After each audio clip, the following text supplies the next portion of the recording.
오늘 하나님께서 우리에게 주신 말씀은 요한복음 20장 19절에서 23절입니다. 이날 곧 안식 후 첫날 저녁 때에 제자들이 유대인들을 두려워하여 모인 곳에 문을 닫았더니 예수께서 오사 가운데 서서 이르시되 너희에게 평강이 있을지어다.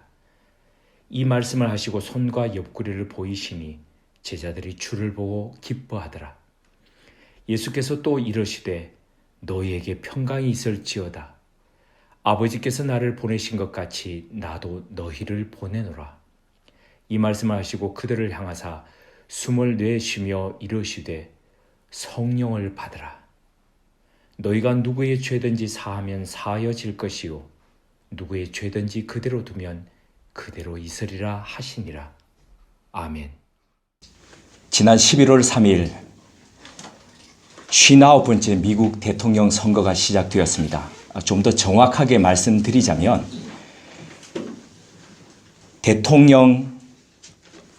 미국 대통령을 선출하는 선거인단을 뽑는 선거가 시작되었습니다.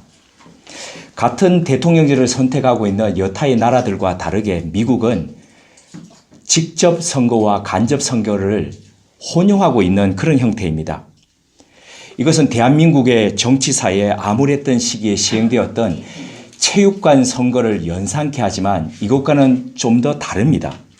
진행 순서를 보면 먼저 주별 선거를 통해서 주별 인구수에 비례한 선거인단을 먼저 선출합니다. 이번 선거의 선거인단은 총 538명이기에 어느 후보든지 간에 과반수가 넘는 270명을 먼저 확보를 하면 대통령에 선출하는 그런 형태가 됩니다. 재미있는 것은 각 주별로 한 명이라도 더 표를 많이 받으면 그 정당에서 추천했던 선거인, 예를 들어서 이 주에서 15명이라 그러면 각 정당에서 다 15명을 이렇게 추천하지 않습니까? 선거인단을 그 주에서 그 15명을 몽땅 다 그 정당에서 가지고 오는 그러니까 승자 독식 이런 형태를 갖추고 있습니다. 그러다 보니까 전체 선거에서는 더 많은 표를 받았음에도 불구하고 대통령에 당선되지 못하고 그 자리를 내어주는 경우가 지금까지 총 5차례 있었습니다. 대표적인 경우가 2016년도에 힐러리 클린턴이 모두 총 300만 표를 더 받았음에도 불구하고 트럼프가 대통령이 된 이런 경우입니다. 이렇게 선출된 선거인단은 오는 12월 14일에 빈 공란에, 그러니까 우리는 스탬프를 찍지 않습니까? 이 후보 1번, 2번 하는데 이렇게 하지 않고 이 선거인단은 직접 그 이름을 빈 공란에 적습니다. 이름을 적습니다. 그리고 이렇게 함으로써 대통령을 뽑고요. 그리고 이 표는 내년 1월 6일에 개표되고 그에 따라서 새 대통령이 1월 20일에 취임하게 됩니다. 그러니까 왜 이런 형태를 취하게 됐을까? 이렇게 곰곰이 한번 역사적인 부분을 조사를 해봤더니 지금도 미국의 문맹률이 엄청나지 않습니까? 그죠? 그런데 예전에는 더 했다는 거죠. 그래서 아무나 그냥 되는 대로 그냥 하다 보면 이상한 지도자가 된다.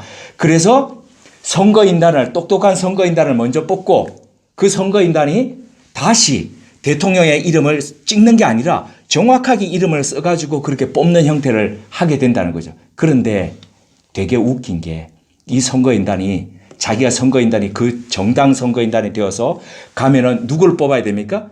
자기 정당 사람을 적어야 되지 않습니까? 그런데 그 후보가 마음에 안 드는 겁니다.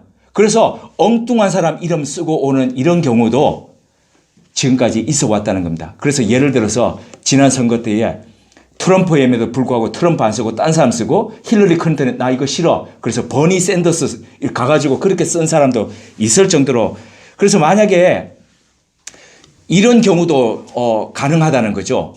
정말 그곳에 선거인단으로 가서 이름을 쓰는데 그 선거인단 270명이 모두 다 자기 후보를 안 쓰고 기존의 후보에 없었던 사람 이름을 쓰면은 그 사람이 대통령이 되는 이런 형태도 지금 제도에서는 가능할 정도로 이렇다는 겁니다. 우리는 기독교 신앙을 비롯해 많은 부분을 미국에서 여러 제도들을 배워왔고 또 차용해왔습니다. 전수받았다는 거죠. 오늘날도 경제 및 지정학적인 이런 부분에서 불가피한 의존적 관계를 유지해 오고 있습니다. 그러다 보니 태평양 저 건너편에 있는 나라임에도 불구하고 누가 대통령이 되는가? 이게 매우 중요한 관심사가 될 수밖에 없었습니다. 이번 미국 대통령 선거를 보면서 어떤 마음이 드셨습니까? 아마 저랑 비슷한 마음이실 것 같은데 안타까움과 더불어서 참 안쓰럽다라는 그런 생각이 들었습니다. 대통령제를 처음 시행한 나라가 미국입니다. 그런데 처음 시행했고 그 제도를 숱한 나라들이 그렇게 배우고 지금도 이용해 가고 있습니다. 민주주의 국가 속에서 한 국가 안에서 가장 큰 선거가 뭡니까? 대통령 선거입니다. 그런데 정점이라고 하는 그 선거의 정점이라고 하는 대통령 선거가 좋은 지도자를 선출하는 그런 선거가 되지 못하고 선악을 판가름하는 그런 가름대가 되는 이런 형태가 되었습니다. 민주주의 국가에서 최고 지도자라고 하는 사람이 자신이 통치하는 나라의 제도를 자기가 못 믿어가지고 결과를 부정하고 소송으로 가겠다고 합니다. 이런 가운데서 미국의 소위 복음주의자, 그러니까 내가 신실한 나는 그리스도인이라고 자칭하는 이런 사람들의 76%가 트럼프를 지지했다라는 통계 발표가 나왔습니다. 이 통계가 의미하는 바가 뭘까요? 이른바 복음주의를 표방하는 기독교가 세계의 정의와 이 평화 이런 거 관심 없다는 겁니다. 그런 거 관심 없고 그 나라에서 복음주의라고 하는 사람들은 그냥 우리가 경제적으로 우리만 잘 살도록 해주는 그런 지도자, 소위 말해서 민주주의 국가 속에서 세계의 경찰 국가라고 쭉 해왔는데 모두를 위해서 봉사하고 헌신하고 하는 그런 가치 우리 필요 없고 우리만 잘 살게 해주는 그런 지도자면 우리는 좋다. 이걸 지금 이야기했다는 겁니다. 기독교가 예수 그리스도의 뜻에서 벗어나 정의와 평화보다는 제국주의적 독선과 오만으로 치달아왔음을 보여주는 명백한 증거입니다. 그들은 혐오를 조장합니다. 그리고 혐오를 팔아서 자신들의 영적 우월주의를 견고히 해왔습니다. 정치인들은 그런 혐오를 조장하는 이들과 더불어서 손을 잡고 그들로부터 표를 얻어서 권력을 갖고 그리고 유지해 왔습니다. 한마디로 맛을 잃은 소금과 사악한 세력의 야합입니다. 이것이 바로 미국의 신앙을, 기독교 신앙을 그들의 조상들이 이 신앙의 자유를 위해서 그 먼 거리를 배를 타고 가서 죽으면서도 그곳에 가서 그 척박한 땅을 일구어 가면서 전수해 줬던 그 신앙을 버리고 그 신앙을 탈선케 했고 그리고 그것으로 인해서 정치를 오염시켰고 사회를 망가뜨리는데 주요한 역할을 누가요? 바로 이 복음주의라고 하는 지금의 기독교가 해왔다는 겁니다. 18세기 유럽 계몽주의를 대표하던 사상가가 바로 볼테르이지요. 그 중에 한 명이 볼테르입니다. 이 볼테르는 망해가던 신성 로마 제국을 향하여 이렇게 일갈했습니다. 신성하지도 않고 로마답지도 않고 로마도 아니다. 지금의 미국도 마찬가지 아닐까요? 신성하지도 않고 미국답지도 않고 미국도 아닙니다. Make America Great Again 이라는 이 구호는 트럼프 선거 캠프의 핵심 캐치프레이즈였습니다. 해석하자면 미국을 다시 위대하게 이렇게 할 수 있죠. 앞 철자를 따서 MAGA 그래서 마가 마치 마가복음을 연상케 하듯이 마가라고 그렇게 얘기합니다. 그런데 이 구호처럼 마가처럼 미국이라는 이 나라는 다시 위대해질 수 있을까요? 기독교 신앙으로 되돌아가서 생각해 보겠습니다. 현재의 기독교는 신성하지도 않고 기독교답지도 않고 기독교도 아니다라는 이런 평가에 대해서 우리는 뭐라고 변명하고 또 변호할 수 있을까요? 참담한 점수표를 받을 수밖에 없는 오늘날의 교회와 그리고 그리스도인들의 형태는 어디서부터 잘못된 걸까요? 이를 되돌려 우리가 믿는 신앙을 다시 어떻게 위대하고 그리고 고귀하게 해갈 수 있을까요? 이러한 관심사를 안고 오늘 본문을 보다 보면 우리 신앙이 어디로 가야 될 것인가, 기독교가 어떤 모습으로 서야 할 것인가의 빛을 발견하게 됩니다. 몇 주째 계속 본문의 말씀을 묵상해오고 있는데 우리 예배 자리는 함께 하지 못하는데 인터넷으로 보시는 한 분이 저한테 그런 연락을 해오셨습니다. 맨날 이거 같은 말씀 비슷한 것 같으면서도 안 비슷한 말씀 그러는데 계속 지금 이 말씀 해오고 있는데 오늘 이 말씀 이후에 이제 본문은 이제 다음 주에 다음으로 넘어가게 되겠습니다. 오늘 본문의 끝부분은 죄사함에 대한 예수님의 말씀을 다루고 있습니다. 주님은 두려움과 죄책감으로 문이란 문은 죄다 걸어 잠그고 있던 제자들을 찾아오셨습니다. 그들 가운데 서셔서 주님은 그들을 향해서 두 번이나 너희에게 평강이 있을지어다, 너희에게 평강이 있을지어다 라고 말씀하셨습니다. 이어 그들을 향해 숨을 내쉬며 성령을 받으라고 하셨습니다. 무릇 참 사람이라는 것은 하나님의 영으로 숨쉬는 사람이어야 된다는 겁니다. 하나님의 숨을 들이마신 만큼 내쉬면서 살라는 명령입니다. 아굴 골짜기, 해골의 무덤 무더기 가운데서도 생명을 불어넣는 사람으로 살라는 주님의 명령이었습니다. 이 부분은 계속해서 나누고 있지만 우리는 이런 자격이 안 되는 사람입니다. 이런 능력이 우리한테 없습니다. 실력도 없지요. 그런데 이걸 우리가 알기 때문에 우리는 자주 호렙산의 모세가 됩니다. 호렙산의 모세가 어떻게 했습니까? 놀라운 기적 앞에서 불타는 떨기나무, 그러니까 불은 붙었는데 떨기나무는 그대로 있습니다. 놀라운 그 기적 앞에서도 나 못해요, 나 할 수 없어요, 5번이나 이렇게 얘기하면서 하나님 앞에 거부하지 않습니까? 그런데도 왜 주님은 우리를 왜 주님의 대행자로, 주님의 대리자로 그렇게 세우시는 겁니까? 그것은 우리를 주님의 대행자로 살아갈 수 있도록, 역할을 감당할 수 있도록 하는 그분이 계시기 때문이라는 거죠. 그렇기 때문에 우리가 우리 실상을 알면은 우리는 거부할 수밖에 없습니다. 그렇죠? 실력 안 되니까, 자격 안 되니까, 능력 안 되니까. 그런데 어떻습니까? 우리의 실상을 알매도 불구하고 그 뒤에 계신 그분을 인식하면 어떻게 됩니까? 감당할 수 있게 된다는 거죠. 감당해야 된다는 거죠. 지난주 중에 걸으면서 이어폰 통해서 라디오를 들었습니다.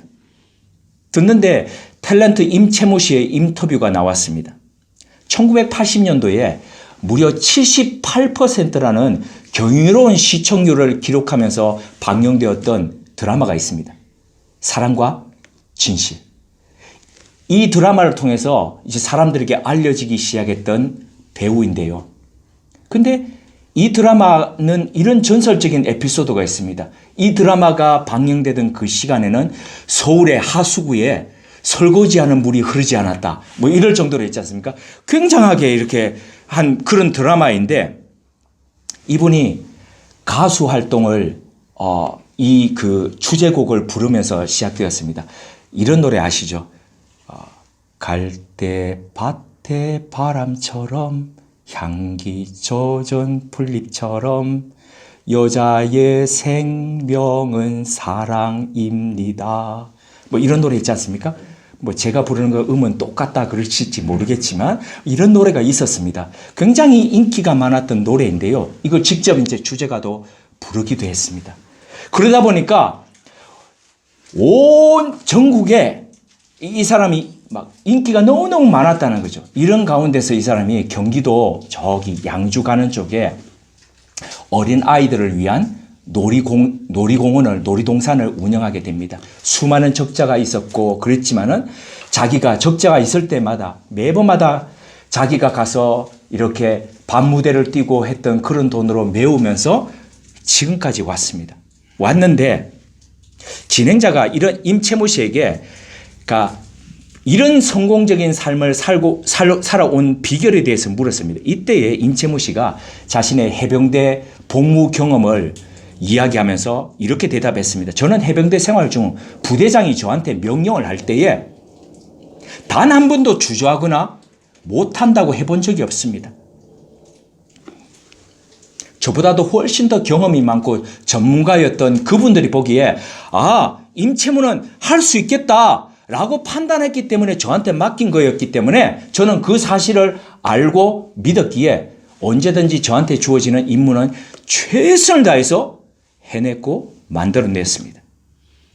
이런 삶의 태도와 방식이 오늘날 저를 만들었습니다. 라고 인터뷰를 했습니다. 이런 이유로 해서 그는 그 삶 이후에도 삶이 뜻대로 되지 않고 누가 다 삶이 뜻대로 되겠습니까? 근데 삶이 뜻대로 되지 않고 버겁더라도 단 한 번도 불평해 보지 않았다고 합니다. 하늘이 보시기에 이분이 이렇게 얘기했습니다. 제가 교회는 나가지 않지만 11조는 제가 드립니다. 이러면서 하는 얘기가 하늘이 보시기에 이놈은 이거 감당할 수 있겠다라고 생각했기 때문에 저한테 맡긴 거 아니겠습니까? 저보다도 훨씬 전문가이신 인생의 전문가이신 그분이 그렇기 때문에 저는 제 삶에 주어진 그 어떤 일도 저는 불평 없이 최선을 다하면서 지금까지 해가고 있습니다. 이런 말을 했습니다. 이분의 이 답변을 들으면서 그리고 걸으면서 저는 한 명의 그리스도인으로 살아가면서 또 한 명의 목회자로 살아가는 제 자신이 얼마나 부끄러운지 모릅니다. 나는 주님이 맡기신 이 일을 어떤 태도로 살아가고 있는가? 자기 반성이 되었습니다. 때로는 제가 해보겠습니다. 라고 했던 그 시절이 있었는데 그 시절이 언제쯤인가 아득합니다. 예전에 이 패기와 열정은 어디 갔는지 부끄러웠습니다. 죄송했습니다. 우물음의 가족님들은 어떠십니까? 여러분들은 여러분들의 인생에 얼마만큼을 하나님을 생각하면서 그렇게 살고 계십니까?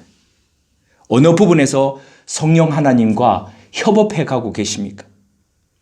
부모로서 내 자녀들이 하나님이 영으로 숨쉬고 살아갈 수 있도록 얼마나 애쓰고 노력하고 계십니까? 가정의 한 구성원으로서 얼마만큼 우리 집, 우리 가정을 하나님이 영이 숨쉬는 생명의 공간으로 그렇게 일구어 가고 계십니까? 지금까지 하나님 앞에서 몇 번이나 제가 해보겠습니다 라고 해보셨습니까? 일전에 한번 소개해 드린 바도 있지만은 재작년에 시부모님을 모시고 한국을 방문했던 한 애기 엄마가 제게 했던 말이 있습니다. 그 말이 자주 멈춰있던 저를 책망합니다. 그리고 움직이게 합니다. 저는 제 쓸 것 다 쓰고 남는 시간을 주님을 위해서 그렇게 쓰고 싶지 않습니다. 저는 제 인생에서 가장 빛나고 아름다운 시간을 하나님께 드리고 싶습니다.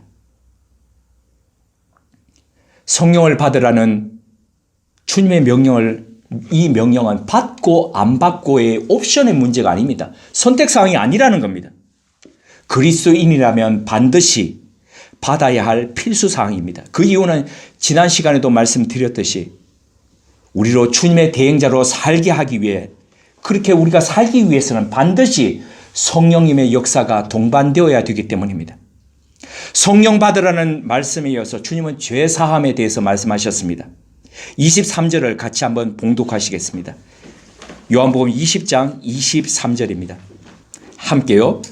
너희가 누구의 죄든지 사하면 사하여질 것이요 누구의 죄든지 그대로 두면 그대로 있으리라 하시니라. 아멘.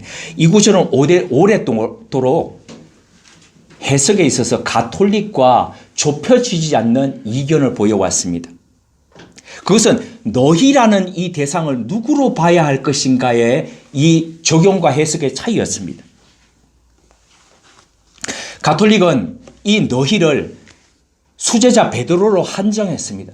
그래서 주님께서 지금 베드로에게 이 말씀을 하셨다. 죄사함의 권세를 주셨다. 이렇게 얘기합니다. 그리고 그 베드로의 권세는 누가 이어받았다고 얘기합니까? 로마의 교황들이 이어받았다라고 그렇게 얘기하는 겁니다. 이에 반해서 기독교는 어떻습니까? 그 너희를 그 자리에 있던 모든 제자를 일컫는다고 이렇게 보는 거죠. 그리고 2차적으로는 그 제자의 삶을 살아가는 그리스도인들을 향해서 하시는 말씀이다. 이렇게 보는 겁니다. 이 부분에 대해서는 제가 부가적인 설명을 드리지 않더라도 너희가 누구를 의미하는지는 아실 겁니다. 너라고 하시지 않고 너희라고 했던, 복수라고 얘기했던 이 부분이 과연 누구에게 적용되는가는 충분히 아시리라 생각합니다. 그렇다면 이 죄사함의 주체 그리고 권세가 그리스도인인 제자들에게 이양되었다라고 볼 수 있을까요? 대행이 아니고 이양되었다라고 그렇게 볼 수 있을까요? 마가복음 2장 7절에 보면 서기관들이 죄사함의 선포를 하는 예수님을 향해서 이렇게 얘기합니다. 네가 하나님도 아닌데 어떻게 네가 죄사함을 선포하느냐 이렇게 얘기합니다. 그런데 여기에서 본다면 그들이 예수님을 몰랐을 따름이지 하나님의 아들이고 하나님이시라는 것을 알았더라면 그분으로부터 죄사함이 가능하다는 것을 받아들였지 않겠습니까? 다시 되돌려 본다면 죄사함이라는 이 고난, 능력, 이것은 하나님께 한정된 것입니다. 그렇기에 그러면 누구든지 너희가 누구의 죄든지 사하면 사하여질 것이라는 이 말을 그러면 우리는 어떻게 받아들여야 할까요? 이 부분과 비슷한 구절을 찾아서 한번 의미를 새겨보겠습니다. 마태복음 18장 18절 찾아서 한번 읽어보시겠습니다. 마태복음 18장 18절입니다. 진실로 너희에게 이르노니 무엇이든지 너희가 땅에서 매면 하늘에서도 매일 것이요 무엇이든지 땅에서 풀면 하늘에서도 풀리리라. 여기서 풀리리라에 해당되는 부분이 오늘 본문에서 우리가 읽었던 뭡니까? 사하여질 것이요. 그러니까 풀리다, 사하다 요게 같은 대꾸라고 이렇게 보시면 되겠습니다. 이 두 구절은 아주 흥미롭게도 모두 수동태로 기록되어 있습니다. 그러니까 이게 의미하는 것은 일을 하는 것은 지금 사람입니다. 그런데 뭡니까? 실제적으로 이 일이 이루어지도록 하는 것은 누구라는 겁니까? 뒤에서 하나님이 역사하고 계신다는 겁니다. 사람은 그냥 선포인데 그 선포에 따라서 일을 하는 분은요, 사하여 주시는 분은 하나님이시라는 겁니다. 그래서 이런 수동형은 신약 성경 가운데서 신적 대리 행위의 결과를 나타낼 때 주로 사용되었습니다. 신적 대리 행위의 결과 이해되시죠? 그죠? 사람이 가서 일을 하지만은 뭡니까? 하나님이 역사하시는 것. 그러니까 대리자이지만 실제적인 권한자는 역사자는 그 뒤에 계시는 배경 되시는 하나님이시라는 겁니다. 그래서 마태복음 18장 28절은 베드로의 신앙 고백과 교회의 설립 약속 뒤에 예수님께서 하신 말씀이지 않습니까? 그 뒤에 그래서 교회 안에서 교회가 세워지고 교회를 통해서 진행되는 동안에 발생되는 여러 가지 문제들 그 속에서 뭡니까? 주님이 주신 권한으로 문제를 해결하고 해가는 것, 이 땅에서 해결함으로써 하늘에서도 해결되도록 하는 그 권한의 대리자, 그걸 교회 안에서 누구에게 주셨는가, 이런 부분을 얘기하는 거라면은 오늘 본문 말씀은 요한복음 20장 23절은 복음 전파와 이 사명에 있어서 하나님의 대리인으로 세움받은 것과 관련이 있다는 거죠. 그래서 주님께서 보내신 이 대리인이 성령님과 함께 죄에 속박된 사람들을 어떻게 회방시키고 자유를 선포하고 해나가야 될지에 대한 주님의 말씀이라는 겁니다. 이 부분에 대해서 고영원 전도사님이 2007년도에 만든 그날이라는 이 찬양 가운데 잘 설명이 되어 있습니다. 제가 한번 읽어드리겠습니다. 사망의 그늘에 앉아 죽어가는 나의 백성들, 절망과 굶주림에 갇힌 저들은 내 마음의 오랜 슬픔, 고통의 멍에에 매여 울고 있는 나의 자녀들, 나는 이제 일어나 저들의 멍에를 꺾고 눈물 씻기기 원하는데 누가 내게 부러지져 저들을 구원케 할까? 누가 나를 위해 가서 나의 사랑을 전할까? 나는 이제 보기 원하네. 나의 자녀들 살아나는 그날, 기쁜 찬송 소리 하늘에 웃음소리 온 땅 가득한 그날. 오늘의 교회 상황을 떠올리다 보면 연상되는 영화가 하나 있습니다. 2009년도에 개봉된 영화 더 로드라는 것인데요.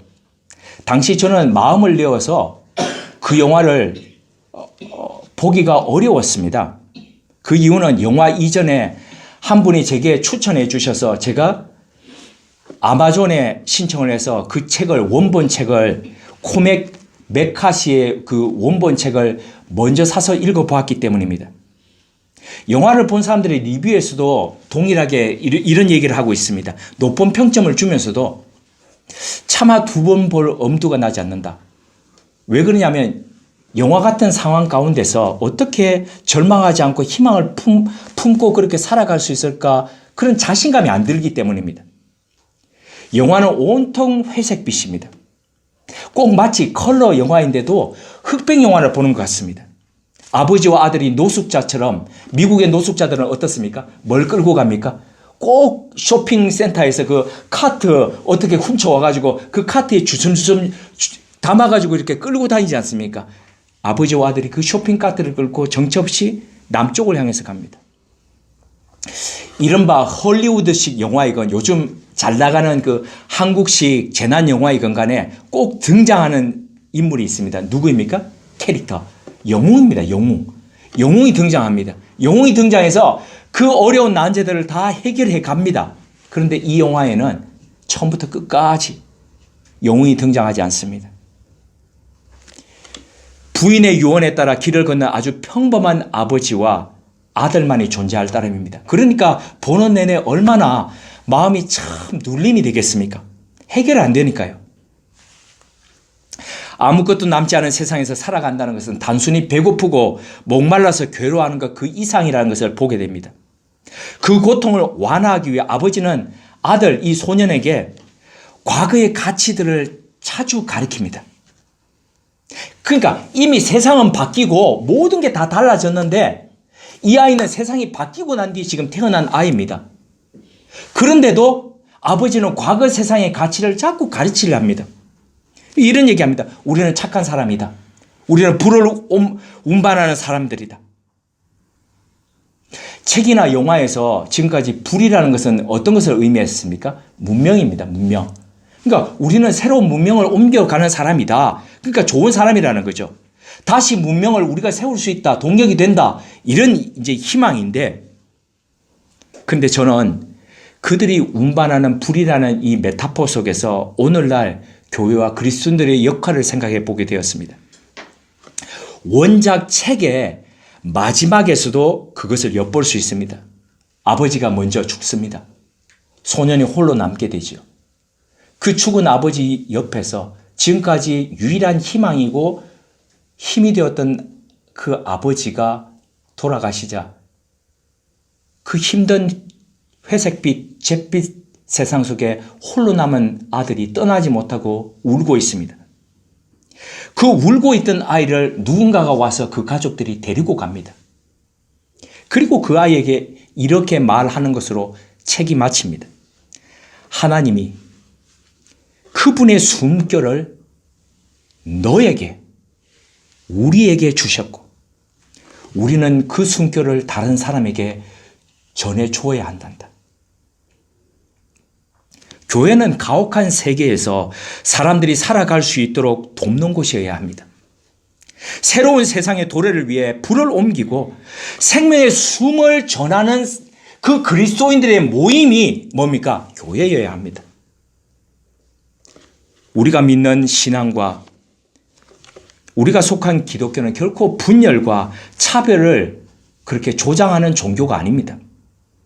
정치와 야합의 선과 악을 가르고 그것으로 더 큰 세력을, 내 몸짓을 더 크게 그렇게 불려나가기 위해서 사회를 편가르고 서로서로 반목하게 만들어가는 것, 이게 교회가 할 일이 아니라는 겁니다. 이 신앙은 갈 곳 잃은 사람들에게 길이 되면서 거짓과 위조의 세상 속에서 변하지 않는 진리를 가리키면서 죽어가고 있는 사람들에게 생명을 불어넣는 바로 그런 종교여야 합니다. 그러기에 성령의 그리스도인이라면, 성령 받은 그리스도인이라면 사람들을 마땅히 길로 인도하고 진리를 보여주면서 생명을 전하는 도구요 전달자가 되어야 합니다. 지난 11월 4일 수요일 한 일간지에 33살 청년의 신앙과 삶의 이야기가 소개되었습니다. 돈 조춤에 호황된 인생 살다 이젠 생명의 전달자가 되었다는 뭐 그런 내용인데요. 이 친구가 모태신앙이었습니다. 부모님이 시켜서 할 수 없이 교회에 끌려다녔습니다. 그런데 그렇게 끌려다니다 보니까 하나님을 믿겠습니까? 안 믿겠습니까? 안 믿겠죠. 교회 출석만 했으니까요. 부모님이 시켜서. 그러던 와중에 이 친구가 사업 실패로 완전히 망해버렸습니다. 희망이 보이지 않는 삶과 마주했습니다. 공허와 절망이 남은 상태에서 날마다 술과 담배로 찌들어 가다가 심지어 도박 중독에까지 이르게 되었습니다. 그러던 중에 이 친구가 지인을 통해서 다시 복음을 소개받고 한 교회에서 셀그룹 제자 양육을 받았습니다. 그 과정을 통해서 그는 하나님께서 그에게 특별한 계획을 가지고 그 인생 가운데 그를 이끌고 오고 계시다는 것을 알게 되었습니다. 자신의 삶이 이렇게 망가진 자신의 삶도 하나님 나라를 위해서 매우 귀하게 사용될 수 있다는 그런 생각이 이르렀습니다. 성실하게 신앙 양육 교육을 다시 받았습니다. 그리고 요즘 그 모든 과정을 겪고 난 뒤에 요즘에 일주일에 무려 7, 8명을 자기가 양육하고 있다고 합니다. 더 많은 사람을 양육하기 위해서 새벽마다 기도하면서 전략을 짜고 선물을 사서 예쁘게 포장해서 그 사람들을 찾아다니면서 쉴 틈 없이 그렇게 일주일 내내 뛰어다닌다고 합니다. 코로나로 인해서 전도도 힘들고 예배도 힘든 상황이지 않습니까? 그래서 이 친구는 1대1로 만나는 이 부분을 더 해야 되겠다 싶어서 그렇게 해가고 있다고 그럽니다. 근데 할 때마다 어떻습니까? 자기 부족함을 느끼지 않습니까? 그래서 새벽마다 나가서 이렇게 하나님 앞에 기도드린다고 그럽니다. 하나님 도와주세요. 하나님 저를 사용해 주세요. 그는 마지막으로 이렇게 고백했습니다. 하나님은 별다른 희망과 소망이 없던 절망의 33년 인생을 살려주셨습니다. 저 역시 누군가에게 희망의 증거가 되고 싶습니다. 또 다른 생명을 살리는 생명의 전달자가 되겠습니다. 우리에겐 이런 감사와 고백이 있습니까? 그래서 누구인가 나도 희망이 되어야 되겠다는 그런 생각을 가지고 살고 있습니까? 생명의 전달자가 되고 있습니까? 사도 바울은 사도행전 20장 22절에서 24절을 통해서 이렇게 고백했습니다. 보라, 이제 나는 성령에 매여 예루살렘으로 가는데 거기서 무슨 일을 당할는지 알지 못하노라.